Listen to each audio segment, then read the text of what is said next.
Hello viewers, আজকে একটা নতুন রেসিপি নিয়ে আসলাম। আজকে আমি রান্না করব ঢেঁড়স দিয়ে মাছের ডিম। প্রথমে আমি কড়াইতে তেল দিয়ে নিলাম, তারপরে দিলাম শুকনো লঙ্কা আর 5 ফোড়ন দিয়ে এটাকে একটু ভেজে নেব।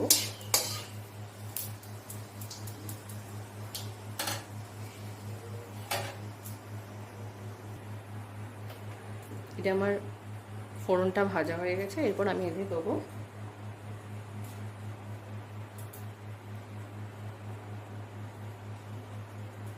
কুচনো পেঁয়াজ। কুচনো পেঁয়াজ দিয়ে এটাকে আমি একটু ভাজা ভাজা করে নেব ভালোভাবে। কুচনো পেঁয়াজটাকে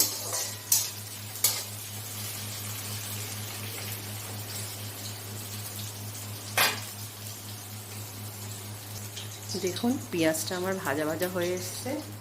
এরপর আমি এতে দেবো লবণ হলুদ মেশানো মাছের ডিম, রুই মাছের ডিম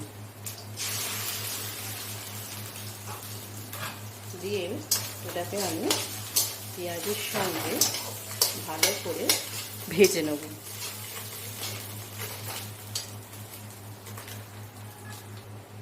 ডিম আমার ভাজা হয়ে গেছে। এরপর আমি এতে দেব ঢেঁড়সগুলো।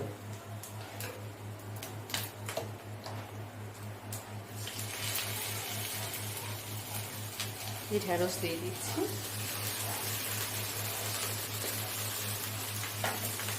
ঢেঁড়স দিয়ে এটার সঙ্গে একটু মিশিয়ে নেব ভালো করে। ঢেঁড়স একটু ভাজা ভাজা হলে আমি এর সাথে মিশিয়ে নেব একটু লবণ।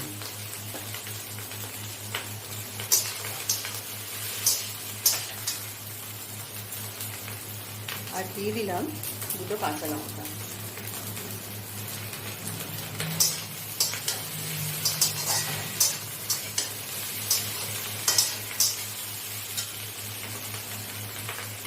ঢেঁড়সটা আমার হালকা হালকা ভাজা ভাজা হয়ে এসছে।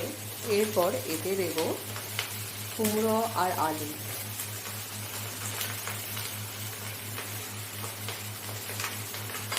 কুমড়ো আলু দিয়ে আমি এটাকে আরও একটু ভালো করে ভেজে নেব।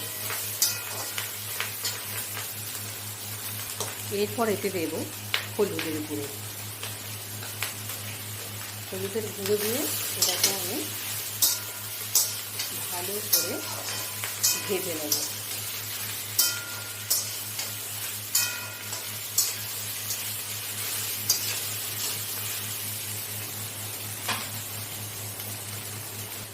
এরপরে দেব সামান্য একটু জিরের গুঁড়ো, সামান্য করে দেব।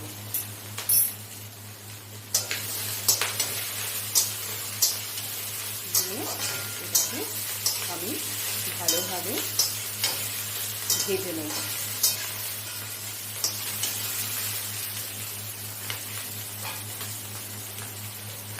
দেখুন আমার এটা ভাজা ভাজা হয়ে গেছে। এবার আমি সামান্য অল্প করে জল দিয়ে নেব, যাতে ভালোভাবে সিদ্ধ হয়ে যায়। নিয়ে একটু মিশিয়ে নেব।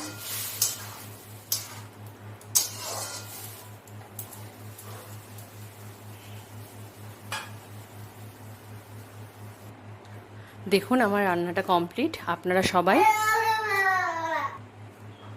দেখুন আমার রান্নাটা কমপ্লিট। আপনারা সবাই বাড়িতে এরকম করে করবেন, করে খেয়ে জানাবেন কেমন হয়েছে। আর আমার ভিডিওটাকে লাইক এবং সাবস্ক্রাইব করে দেবেন। আজকে আমি আমার ভিডিও এখানেই শেষ করছি।